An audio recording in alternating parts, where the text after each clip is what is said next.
กว่าพระรัตนตรัยกล่าวคำนมัสการพร้อมระลึกถึงคุณพระรัตนตรัยเป็นเบื้องต้นก่อน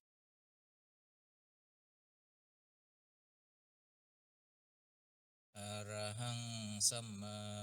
สัมพุทโธภะคะวาพุทธังภะคะวันตังอภิวาเทมิโตเมนะโตสวากขาโตภะคะวตาธัมโม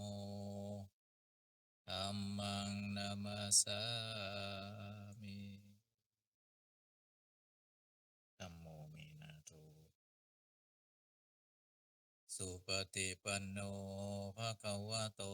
สาวกสังโฆสังฆังนามามิพระ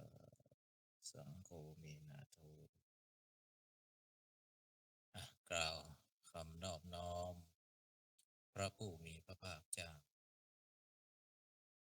นะโมตัสสะภะคะวะโตอะระหะโต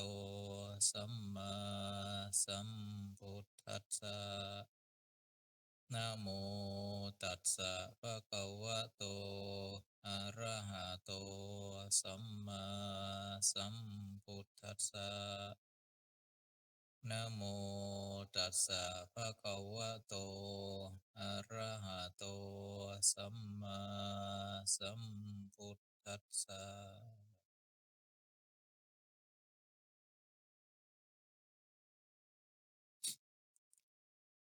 ขอความเจริญในธรรมจงมีแก่ท่านสาธุชนทุกท่านที่อยู่ในห้องวิปัสสนากรุ๊ปวันนี้ที่ประเทศไทยก็มีกิจกรรมวันครูวันที่16มกราของทุกปีเป็นปีที่67แล้วที่จัดวันครูวันครูจัดขึ้นครั้งแรกเมื่อปี2500ปรารภเหตุว่ามีพระราชบัญญัติเกี่ยวกับครูเกิดขึ้นเมื่อ16มกราคม2488พอกฎหมายมีขึ้นก็มีองค์กรโดยเฉพาะเขาเรียกว่าครุสภามีท่านนายกรัฐมนตรีเป็นผู้อำนวยการสมัยนั้นก็คือท่านนายกป.พิบูลสงครามท่านก็ได้ปรารภพอท่านปรารภก็คณะกรรมการที่เกี่ยวข้องก็เสนอพอเสนอผ่านมติเมื่อปี2499ให้กำหนดวันที่ประกาศพระราชบัญญัติเกี่ยวกับครูเมื่อ16ที่ในราชกิจจานุเบกษา16มกราคม2488ก็เลยถือเอาวันที่16เป็นมกราของทุกปีเป็นวันครูทั้งนี้ทั้งนั้นก็เป็นการทั้งกระตุ้นทั้งยกย่องทั้งมีกิจกรรมเป็นการเชิดชูแล้วก็ผู้ที่อยู่สายงานวิชาชีพครูก็จะได้ตระหนักถึงทั้งบทบาทหน้าที่ของตนเองนี่ก็สาระวันนี้พระอาจารย์ก็ไปเป็นประธานสงฆ์ที่อำเภอวังเหนือนะพอดีเขาจัดกิจกรรมเช้าหน่อยตั้งแต่7 โมงเช้าก็ใส่บาตรตักบาตรข้าวสารอาหารแห้งแล้วมีเจริญพระพุทธมนต์ถวายผ้าป่าคำนวณเวลาแล้วก็น่าจะมาทันก็เลยไม่ได้แจ้งยกเลิกนะก็อาจจะเลยเวลาไปนิดหนึ่งดังนั้นเนื่องจากวันครูเนาะก็ถือโอกาสนี้ได้ปรารภสักเล็กน้อยก่อนที่จะสาธยายตำราที่เกี่ยวกับปฏิบัติวิปัสสนาวิธีเล่ม2วิปัสสนาในเล่ม2ก็ยังไม่จบก็เกือบจบละนะ ถึงญาณวิปัสสนาญาณขั้นที่13แล้วก็ไม่ใช่สิ่งที่ว่าเราขาดองค์ความรู้เหล่านี้เราเดินหน้าต่อไม่ได้จริงๆแล้วก็เดินหน้าตามลำดับที่เราสะสมพลังเหล่านี้ก็เรียกว่าอริยมรรควิถีเราก็เดินตามวิถีแห่งอริยมรรคอยู่แล้วก็คือสัมมาทิฏฐิสัมมาสังกัปปะสัมมาวายามะสัมมาสติสัมมาสมาธิเราก็เดินทางอยู่แล้วพระอาจารย์ย้ำตลอดว่าตำรับตำราก็อาจจะเป็นย่อประสบการณ์หรือภูมิรู้ภูมิธรรมจากครูบาอาจารย์ช่วยเป็นเข็มทิศแล้วก็ช่วยเป็นเครื่องมือในการเทียบเคียงนะเพื่อเราก็จะได้คลายเรื่องนิวรณ์เรื่องความสงสัยก็จะได้กระจ่างขึ้นจิตใจเราก็จะได้ไม่ภาวะพะวงนะเรื่องเหล่านี้ก็เป็นช่วยได้นะภูมิธรรมภูมิปัญญาที่ถูกบันทึกไว้ในตำรับตำราในส่วนของวันครูนะวันนี้ก็ปรารภอยากให้เราท่านทั้งหลายน้อมนึกถึงครูบาอาจารย์ของเราตั้งแต่อนุบาลจนถึงเดี๋ยวนี้ก็เราก็ยังเจอแสวงหาครูบาอาจารย์อย่างสม่ำเสมอทั้งนี้ทั้งนั้นก็ครูบาอาจารย์นั้นก็ถือว่าเป็นกัลยาณมิตรพระพุทธองค์ได้ตรัสความสำคัญของกัลยาณมิตรเป็นบุพนิมิตนะฮะเป็นเครื่องหมายเบื้องต้นแห่งสัมมาทิฏฐิแห่งปัญญาดังนั้นองค์เขาเรียกว่าปัจจัยภายนอกปัจจัยภายในเราก็มีอยู่แล้วโยนิโสมนสิการน้อมนึกพิจารณาน้อมนึกพิจารณาอันนี้ก็เป็นเขาเรียกว่าอันโตโคสะปัจจัยภายในที่เราจะเกิดสัมมาทิฏฐิเกิดปัญญาได้ปัจจัยที่สองก็คือกัลยาณมิตรเขาเรียกว่าปะระโตโคสะในที่นี้ก็รวมถึงครูบาอาจารย์นั่นเองครูบาอาจารย์เป็นกัลยาณมิตรดังนั้นมีบทบาทสำคัญที่จะทำให้เราได้เป็นปัจจัยเป็นพลังเป็นอาหารให้เกิดสัมมาทิฏฐิและสัมมาทิฏฐินี่แหละเป็นบ่อเกิดแห่งธรรมะเป็นอาวุธสำคัญที่จะนำพาเราดังนั้นไม่ว่าจะในยะไหนไม่ว่าในธรรมะในยะแห่งธรรมะภาคปฏิบัติเรียกว่าไตรสิกขาข้อวัดปฏิบัติข้อฝึกหัดก็เป็นหนึ่ง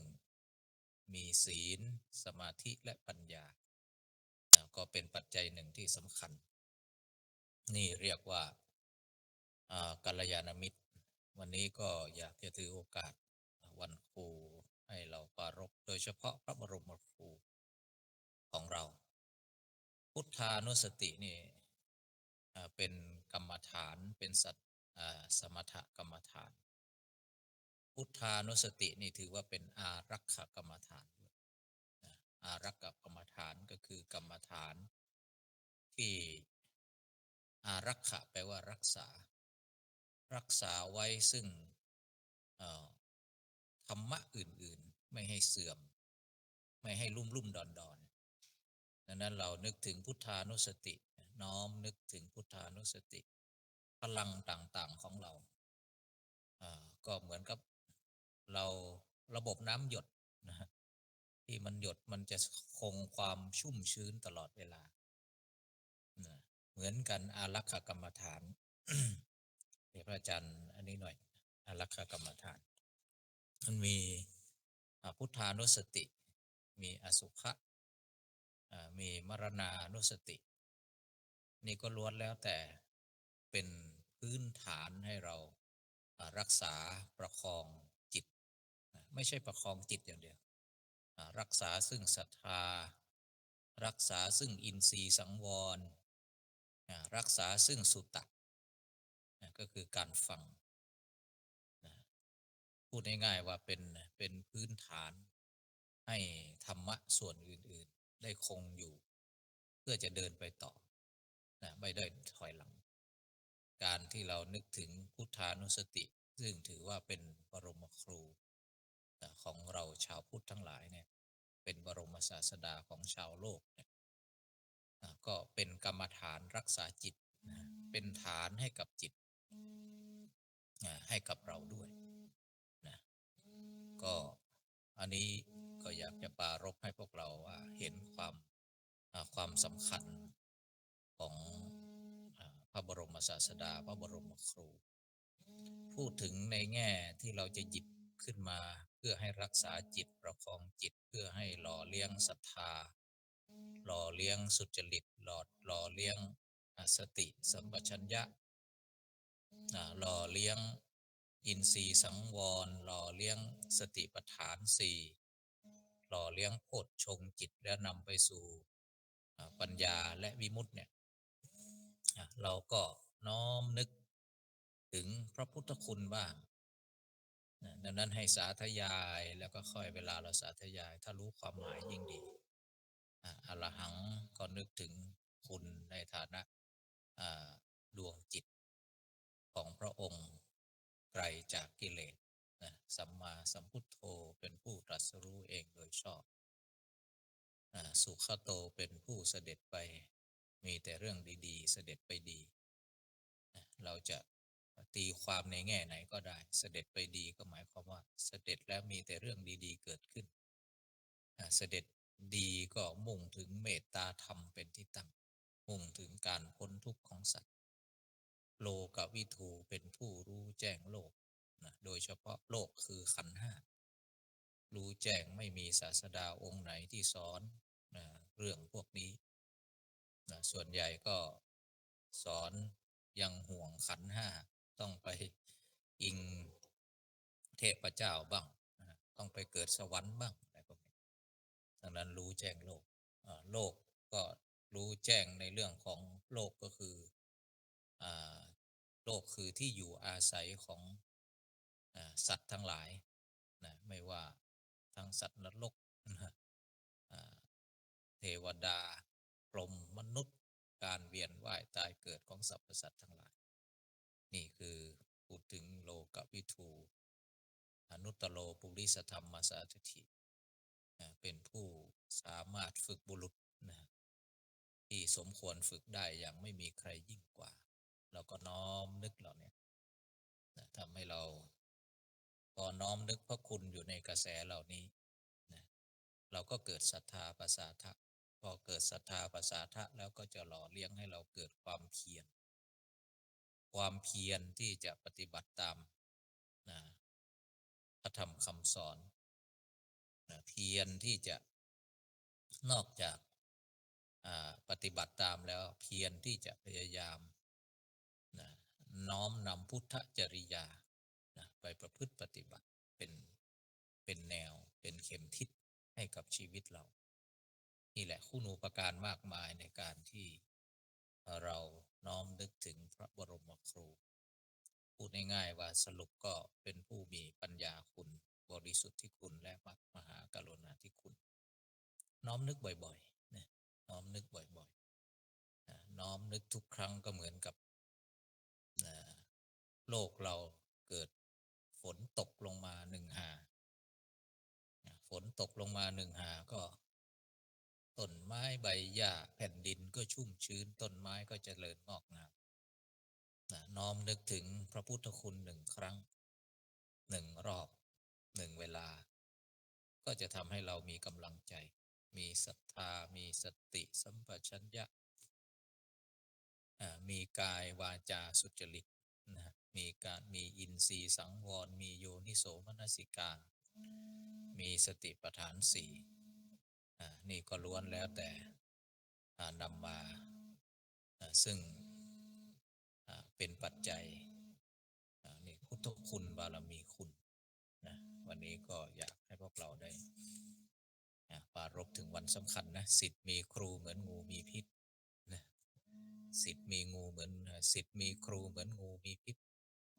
ดังนั้นครูของเรา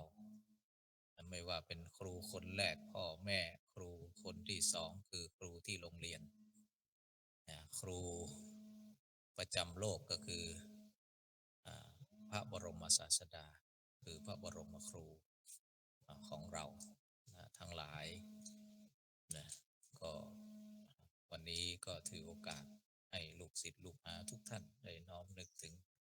ครูที่อยู่สถาบันการศึกษาบางท่านก็ล้มหายตายจากแต่ก็ยังทิ้งร่องรอยแห่งความดีงามมรดกแห่งวิถีชีวิตวันนี้พระอาจารย์ก็ให้โอวาทแก่คณะครูทุกท่านนะที่หอประชุมโรงเรียนวังเหนือวิทยาก็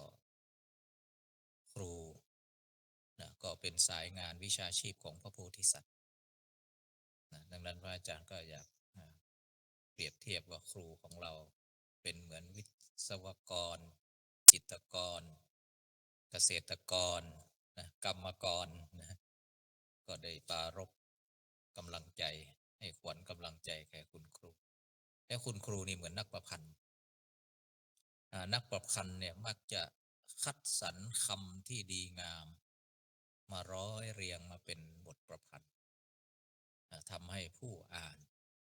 เกิดจันลงใจและเกิดคติธรรมที่ดีดังนั้นครูจึงเปรียบเหมือนนักประพันธ์พยายามเลือกสรรทั้งหลักสูตรทั้งแนวคิดทั้งวิธีการสิ่งที่ดีที่สุดนำมาจัดการเรียนรู้ในห้องเรียนหรือนอกห้องเรียนก็ตามเพื่อให้ลูกศิษย์ได้เจริญงอกงามความดีงามทั้งกายทั้งพฤติกรรมทั้งจิตใจสติปัญญาอารมณ์ครูจึงเปรียบเหมือนจิตรกรจิตรกรก็มักจะผสมสีให้ลงตัวนอกจากผสมสีแล้วยังคัดเลือกสีลงตำแหน่งนั้นอยากจะวาดรูปคนสักคนเนี่ย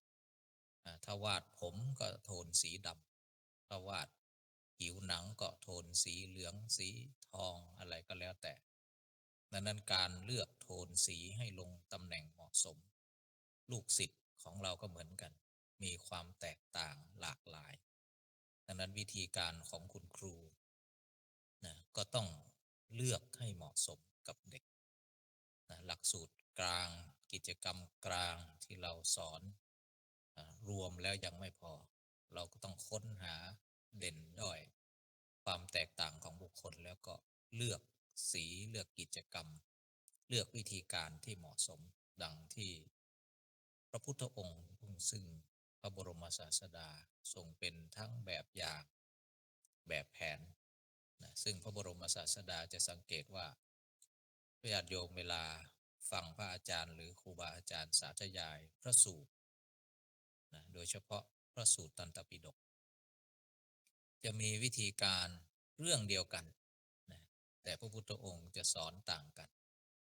ถ้าเป็นคฤหัสถ์ก็สอนอีกแบบหนึ่งถ้าเป็นภิกษุก็มีสำนวนการใช้ภาษาก็อีกแบบหนึ่งนะก็แตกต่างกันไปแต่เนื้อหาแก่นของเนื้อหาก็เหมือนกันสอนสามเณรเนี่ยพระพุทธองค์ก็เลือกอีกวิธีหนึ่งนะอันนี้เป็นต้น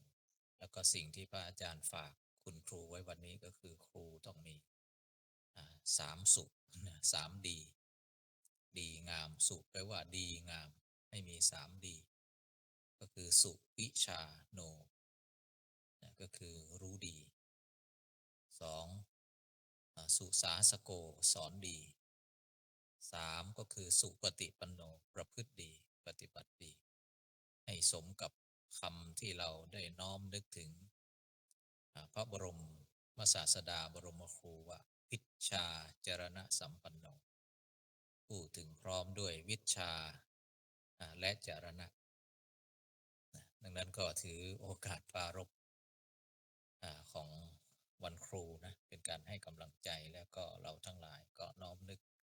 ครูที่สอนหนังสือด้วยครูทางจิตวิญญาณด้วยดังนั้นคำว่าครูแปลว่าหนักแน่นถ้าแปลว่าถ้ามาจากคำว่าอาจารย์ แปลว่าประพฤติเอื้อเฟื้อเอื้ออาทรต่อสิทธิถ้าเป็นอุปชาแปลว่าผู้เพ่งนะเพ่งเล็งคอยเพื่อเพ่งเล็งเพื่อเห็นจุดอ่อนจุดด้อยของลูกศิษย์แล้วก็จะนำมาทั้งใช้กระบวนการเกี่ยวกับลูกศิษย์มี8 คำนะที่เกี่ยวกับหน้าที่ของครูฝึกฝนอบรมสั่งสอนแนะนำ8 คำเนี่ยมักเกี่ยวข้องกับครูฝึกยังไม่ชำนาญก็ให้ชำนาญฝนก็จากไม่แหลมคมก็ให้แหลมคมอบรมจากดิบก็ให้มันสุกนี่อบรมจากไม่มีกลิ่นหอมก็ทำให้มันหอมอบรมแนะทั้งแนะทั้งนำแนะนะบางคนก็แนะบางคนต้องนำเป็นแบบอย่างนะแล้วก็ฝึกฝนอบรมแนะนำสั่งสอนสั่งงานสอนงานยิ่งคำว่าสอนเนี่ยเป็นเรื่องลึกซึ้งต้องใส่ใจต้องมีเขาเรียกว่าprocess กระบวนการสอนให้เชื่อมโยงทั้งปรัชญาการศึกษาหลักสูตรการสอนเป้าหมายของเนื้อหาแต่ละวิชาอันนี้ก็ล้วนแล้วแต่เป็นงานหนักนะวิชาชีพครูวันนี้พระอาจารย์ก็ปรารภอย่างนี้ที่ในที่ประชุมของครูก็เลยนำมาทบทวนมาบอกกล่าวมาแชร์ในสถานีสนานห้องแชทแห่งนี้เอาละวันนี้พระอาจารย์ก็สาธยายเท่าที่เวลามีนะอาจจะเดินทีละก้าวไม่รีบวันนี้ก็จะเป็นยานที่13นะเป็นยานข้ามแล้วเป็นรอยต่อระหว่างความเป็นปุถุชนกับอริยะท่านอุปมาเหมือนยานนี่ก็คือเหมือนกับขาข้างหนึ่งเวลาเราเข้าไปในโบสถ์หรือเข้าไปในที่แห่งใดแห่งหนึ่งนะก็เวลาเราเหยียบเท้าข้างหนึ่งเข้าในโบสถ์เท้าอีกข้างหนึ่งยังอยู่นอกโบสถ์เราจะเรียกว่าอยู่ในโบสถ์ก็ไม่ใช่จะอยู่นอกโบสถ์ก็ไม่ใช่นะนี่กำกึ่งนี่เป็นลักษณะของโคตรภูญาณที่จะนำไปสู่ลำดับจากอนุโลมญาณชาวนาจิตเนี่ยเป็นภาษาอภิธรรมหน่อยนะบางทีบางคำที่ครูบาอาจารย์ท่านน้อมมาเป็นภาษาอภิธรรมพระอาจารย์อาจจะไม่เชี่ยวชาญภาษาอภิธรรมมากนักแต่ก็ใช้ความรู้พื้นฐานเรื่องภาษาบาลีมาตรงไหนพอที่จะอธิบายเพิ่มเติมได้ก็จะอธิบายนะก็คือโคตรภูญาณนะถ้าแปลตามศัพท์เดี๋ยวพระอาจารย์คำศัพท์นิดหนึ่งจากครูบาอาจารย์ในโสรสยานในพจนานุกรมพุทธศาสตร์โคตรภูญาณเนี่ยหมายความว่าญาณครอบโคตรความอย่างรู้เป็นหัวต่อแห่งการข้ามพ้นจากภาวะปุถุชนเข้าสู่ภาวะอริยบุคคลนะอริยบุคคลในคู่มือของยาน16ของเจ้าคุณพระธรรมธีรราชมหามุนีโชดกนะแห่งวัดมหาธาตุอาจารย์ใหญ่วิปัสสนาท่านก็ได้ให้ความหมายว่าโคตรภูญาณก็คือปัญญาที่ตัดขาดจากโคตรของปุถุชนเข้าสู่โคตรของพระอริยเจ้านะมีลักษณะดังนี้ท่านก็เดี๋ยวพระอาจารย์สาธยายตรงนั้นปุ๊บก็จะมาสรุปเอานะสรุปอีกทีว่าในตำราเล่มนี้ท่านว่าอย่างไรท่านสรุปแต่ขอสาธยายในวิปัสสนาในก่อนนะท่านว่าชวนะจิตชวนะก็คือจิตที่วิ่งนะชวนะแปลว่าแล่นจิตที่เล่นอยู่ในกระแสกระแสจิตมันมีภวังค์นี่ก็คือจิตที่มันนอนเนื่องนิ่งอยู่แต่ชวนะนี่คือจิตเข้าสู่อารมณ์นั่นเอง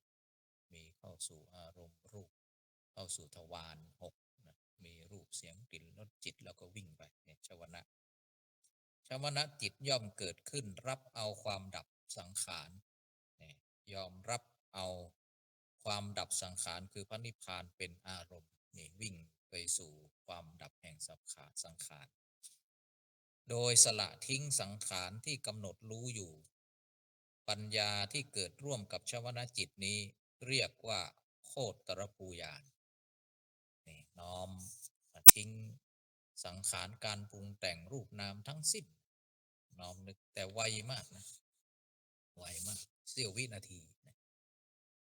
นะการรับเอาความดับสังขารเป็นอารมณ์นั้นเหมือนการหลุดพ้นจากสังขารแล้วแล่นเข้าสู่ความดับสังขารนี่แหละท่านอธิบายคำว่าชวนะแล่นเข้าสู่ดับสังขารไม่ใช่การรู้อารมณ์ของจิตทั่วไปเป็นคนละส่วนกับอารมณ์เหมือนในการก่อนดังคัมภีร์ปฏิสัมพิธามักกล่าวว่านี่ท่านก็เป็นบาลีอาจารย์อ่านเฉพาะที่แปลนะจิตที่ครอบงำความเกิดขึ้นแล้วแล่นเข้าสู่ความไม่เกิดขึ้นเรียกว่าโคตรภูสองจิตที่ครอบงำนิมิตคือสังขารภายนอกแล้วแล่นเข้าสู่พระนิพพานอันดับสังขารชื่อว่าโคตรภูมันมีหลายในที่ท่านก็ยกขึ้นมาอันหนึ่งโคตรภูญาณนี้นับเข้าไปในญาณทัศนวิสุทธิเพราะรับเอานิพพานเป็นอารมณ์เหมือนมรรคญาณที่จัดว่าเป็นญาณทัศนวิสุทธิความเห็นอันหมดจดโดยตรงนี่ท่านก็น้อมเข้าจัดเข้าในวิสุทธิ7ด้วยนะอันนี้มีแค่นี้สั้นๆนะโคตรภูญาณมาดูอีกตำราหนึ่งนะเพื่อให้เราได้เทียบเคียงอันนี้ในคู่มือลำดับญาณ16ของพระเดชพระคุณพระธรรมธีรราชมหามุนีเจ้าคุณโชดกที่เรารู้จักกันนะตอนนั้นสมณศักดิ์ท่านที่ท่านนิพนธ์ตำราเล่มนี้สมณศักดิ์ท่านคือพระเทพสิทธิมุนีอาจารย์ใหญ่ตำราเล่มนี้ท่านพิมพ์ครั้งที่1 2515แล้วนานแล้วท่านได้กล่าวไว้ในโคตรภูญาณไว้ว่าโคตรภูญาณคือปัญญาที่ตัดขาดจากโคตรของปุถุชนเข้าสู่โคตรของพระอริยเจ้ามีลักษณะดังนี้คือรูปนามพร้อมทั้งจิตที่รู้ดับลงไปสงบไปเงียบไปนั่นแหละคำว่าสงบดับเงียบไปนั่นแหละคือถึงพระนิพพานนั่นเองหน่วงเอานิพพานมาเป็นอารมณ์ตรงที่เริ่มขาดความรู้สึกวินาทีแรกนั่นแหละจัดเป็นโคตรภูญาณทรงอยู่เพียงหนึ่งขณะจิตเท่านั้นดังมีพระบาลีรับรองไว้ว่าโคตรอุปปาทานังอภิปุยตีติโคตรภูปัญญาที่ครอบงำความเกิดเรียกว่าโคตรภูญาณนี่ก็คือข้ามพ้นความเกิดนะไม่หรือไงล่วงความเกิดแล้วนี่ท่านก็ว่าครอบงำปัญญาที่ครอบงำความเป็นไปของรูปนามเรียกว่าโคตรภูญาณนะไม่มีการชวนาจิตไม่มีวิ่งไปสู่การเกิดดับของรูปนามนะมียึดเอาภาวะเงียบไปสงบไปคือพระนิพพานนะเป็นชวนะตรงนั้นนะเป็นชวนะจิตปัญญาที่ครอบงำรูปนามภายนอกเรียกว่าโคตรภูนี่ท่านให้หลายความหมายนะปัญญาที่แล่นไปสู่ความไม่เกิดขึ้นของรูปนามเรียกว่าโคตรภูญาณปัญญาที่แล่นไปสู่ความไม่เป็นไปของรูปนามคือความดับสนิทได้แก่พระนิพพานเรียกว่าโคตรภูญาณนัยยะที่6ความหมายที่6ปัญญาที่ครอบงำความเกิดแล้วแล่นไปสู่ความไม่เกิดเรียกว่าโคตรภูญาณความไม่เกิดในที่นี้ก็เงียบไปสงบไปนะฮะ สรุปความว่าตรงที่ขาดความรู้สึกครั้งแรกประมาณครึ่งวินาทีนั่นแหละนี่ไวมากนะจิตจัดเป็นโคตรภูญาณทิ้งรูปทิ้งนามยึดนิพพานเป็นอารมณ์อยู่ในระหว่างโลกิยะกับโลกุตละต่อกันจะจัดว่าเป็นโลกิยะก็ไม่ใช่จะจัดว่าเป็นโลกุตละก็ไม่เชิงเพราะอยู่ในระหว่างกึ่งกลางอุปมาเหมือนกับบุคคลจะเข้าไปในโบสถ์เท้าข้างหนึ่งอยู่นอกโบสถ์นอกประตูโบสถ์เท้าข้างหนึ่งอยู่ในประตูโบสถ์จะบอกว่าอยู่ในโบสถ์ก็ไม่ใช่อยู่นอกโบสถ์ก็ไม่เชิงฉันนั้นเหมือนกันอันนี้เราก็รู้ในยะของโคตรภูญาณนะดูเวลาก่อนนะอีกยานหนึ่งก็คงจะฟั่นเฟือไปนะไว้แค่นี้ก่อนก็แล้วกันสำหรับ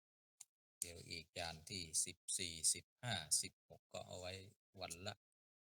วิปัสสนาญาณก็แล้วกันอาจจะเอารวบทีเดียวนะจริงๆมันก็ไม่ยาวแต่ว่ากลัวเฟือวันนี้พระอาจารย์ก็ให้เราได้ศึกษาเกี่ยวกับโคตรภูญาณนะโดยนัยยะจะเข้าใจถึงเรื่องชวนะจิตที่น้อมไปสู่สภาวะแห่งพระนิพพานคือที่หลุดจากรูปจากนามเกิดดับของรูปของนามแล้วมุ่งไปที่ความเงียบเสี้ยววินาทีนั่นแหละยึดเอาตรงนั้นแหละเป็นถือว่าเป็นพระนิพพานเอาเป็นอารมณ์แล้วก็เดินหน้าต่อนะก็เรียกว่าเป็นโอตรภูญาณวันนี้อย่างไรก็ดีเป็นวันครูนะเราก็ถือโอกาสได้ปฏิบัติธรรมน้อมนึกถึงครูตั้งแต่ครูในบ้านคือคุณพ่อคุณแม่ของเราเป็นครูคนแรกนะก็มีทั้งพรหมวิหารสี่มีทั้งกัลยาณมิตรธรรมเจ็ดนะกัลยาณมิตรธรรมเจ็ดก็คือปิโยน่ารักคารุหนักแน่นภาวะนิโยน่ายกย่องที่น่ายกย่องก็เพราะว่าน่ายกย่องในทั้งความรู้และก็ความประพฤติปฏิบัติในข้อที่สามภาวะนิโยนะแล้วก็ข้อที่สี่ก็คือวัจนักขโมอดทนต่อการถ้อยคำของลูกศิษย์ลูกหาบางครั้งดูถูกบ้างกระทบบ้างย้อนบ้างแย้งบ้างนะคุณครูก็มีลักษณะวัจนักขโมแล้วก็ข้อที่ห้าคัมภีรัญจะกะถังกัตตาวัตตาเป็นคนที่มีความสามารถในการสื่อสารในการสอนคัมภีรัญจะกะถังกัตตาก็คือเอาเรื่องยากๆมาอธิบายให้ง่ายได้กัลยาณมิตรธรรมของครูข้อที่7ก็คือโนจัตถาเนนิโยชเยคุณครูแนะนำสิ่งที่จะนำไปสู่ความเจริญเท่านั้นไม่แนะนำไปทางเสื่อมไม่แนะนำไปทางเสื่อมแต่สอนในเรื่องเสื่อมเสียแต่ไม่ได้แนะนำให้ประพฤติปฏิบัตินั้นยกเป็นกรณีอุทาหรณ์สอนใจเท่านั้นเกี่ยวกับความเสื่อมความเสียแต่ไม่แนะนำให้ทำนะที่ที่ที่ยืนยันตรงนี้ก็เพราะว่าถ้าลูกศิษย์พยายามทำเสื่อมทำเสียมักจะมีมาตรการลงโทษมากมายเพื่อห้ามไม่ให้ลูกศิษย์ได้ทำสิ่งเหล่านี้นะแล้วก็คุณครูได้มอบรากฐานสังเกตง่ายๆว่าเราเขียนหนังสือยังไม่ออกคุณครูก็อดทนสูงมากในการที่จะสอนลูกศิษย์ให้อ่านออกเขียนได้เขียนไม่ได้บางทีก็ถึงกับจับมือเขียนทีละคนทีละคนกว่าเราจะเขียนหนังสือได้อ่านหนังสือออกก็ผ่านมือครูผ่านความเพียรพยายามผ่านเมตตาผ่านความทุ่มเทของครูบาอาจารย์นั่นเองบัลลังก์นี้เราก็จะได้ปฏิบัติธรรมแล้วก็น้อมนึกแผ่กุศลให้กับครูบาอาจารย์ทุกท่านของโลกผ่อนใจให้สบายนะหลับตาแล้วก็ปฏิบัติตามแนวของเรานะ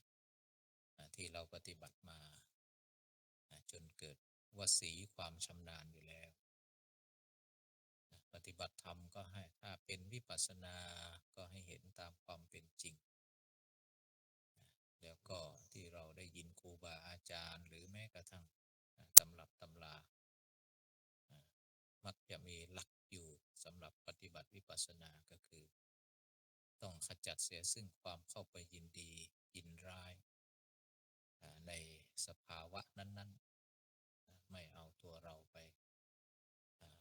เจ้ากี้เจ้าการเห็นอย่างไรมีอย่างไรปรากฏอย่างไรก็ให้รู้ทันอาการอย่างนั้นที่มันมีอยู่ไม่ว่าจะกายไม่ว่าจะเวทนาไม่ว่าจิตไม่ว่าสภาวะธรรมเราก็จะเรียนรู้ไม่มีบวกไม่มีลบบางทีท่านก็ใช้คำว่าเนกขัมมธรรมบางทีก็ใช้คำว่าในพระสูตรจะมีคำว่าเนกขัมมธรรมจะมีคำว่าอุบายธรรมจะมีคำว่าอุเบกขาธรรมเหล่านี้นะแล้วก็เข้าไปรู้ยิ่งกำหนดรู้ซึ่งขันธ์ห้านะแล้วก็ปฏิบัติตามแนวพระสูตรตามแนวครูบาอาจารย์ตามแนวที่พระพุทธองค์สั่งสอนที่ครูบาอาจารย์น้อมมาแสดงน้อมมาอธิบายขยายความผ่อนใจให้สบายสบาย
สู่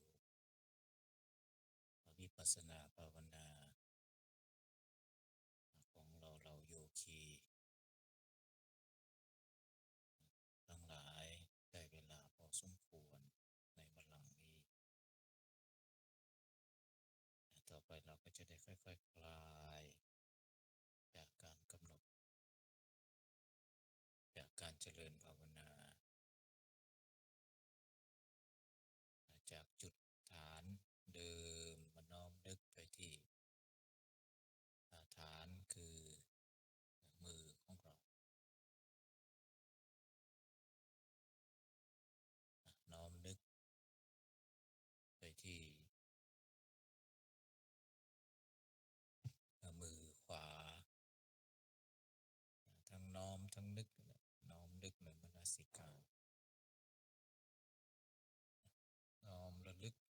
ทั้งมนสิการกับสติก็เหมือนกับเวลาท่านเหมือนกับในคัมภีร์มิลินทปัญหาการระลึกการน้อมนึกเหมือนกับลวกต้นข้าวรู้เหมือนกับตัวสัมปชัญญะเหมือนกับเอาเคียวไปเกี่ยวข้าวตัดต้นข้าวมันจะสัมพันธ์กันน้อมนึกก็ให้ตัวปัญญาได้ทำงานได้ดีขึ้นน้อมนึกไปที่มือขวาระลึกรู้การเคลื่อนไหวของมือขวาโยกหนอมาหนอถูกหนอน้อมนึกไปที่มือซ้ายรู้ทันในการเคลื่อนไหวของมือซ้ายโยกหนอมาหนอถูกหนอหายใจลึกๆแผ่เมตตาสัพเพสัตตาสัตว์ทั้งหลายที่เป็นเพื่อนทุกข์เกิดแก่เจ็บตายด้วยกันทั้งหมดทั้งสิ้นเวราหนตุจงเป็นสุขเถิดอย่าได้มีเวรแก่กันและกันเลยอัพยาปชาหนตุจงเป็นสุขเถิดอย่าได้พยาบาทเบียดเบียนซึ่งกันและกันเลยอนีคาหนตุจงเป็นสุขเถิดอย่าได้มีความทุกข์กายทุกข์ใจเลยสุขีอัตตาดังปริหารันตุจงมีความสุขกายสุขใจรักษาตนให้พ้นจากทุกข์ภัยทั้งหมดทั้งสิ้นเถิดหายใจลึกๆวันนี้เป็นวันครูขอน้อมกุศลให้กับครูบาอาจารย์ว่าตามอิทังเมครุอุปชายาจริยานังโหตุ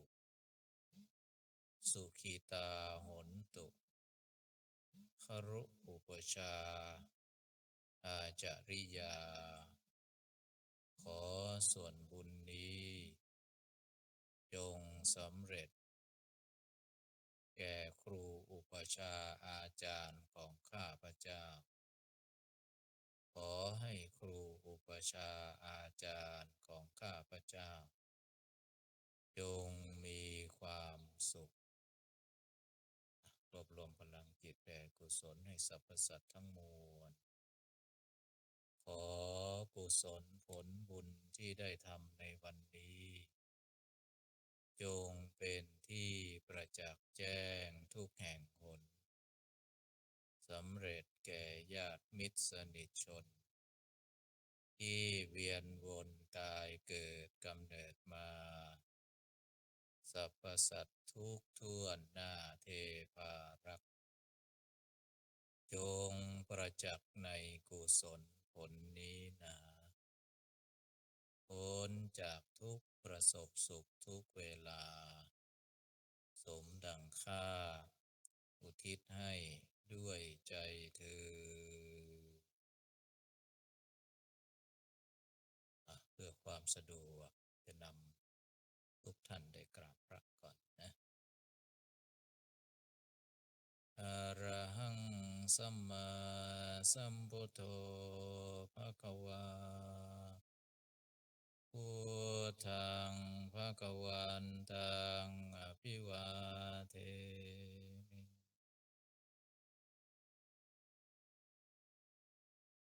สวากขาโตภะคะวะตาธัมโมธัมมังนามัสสามิ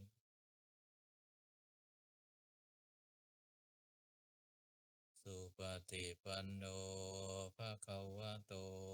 สาวกสังโฆ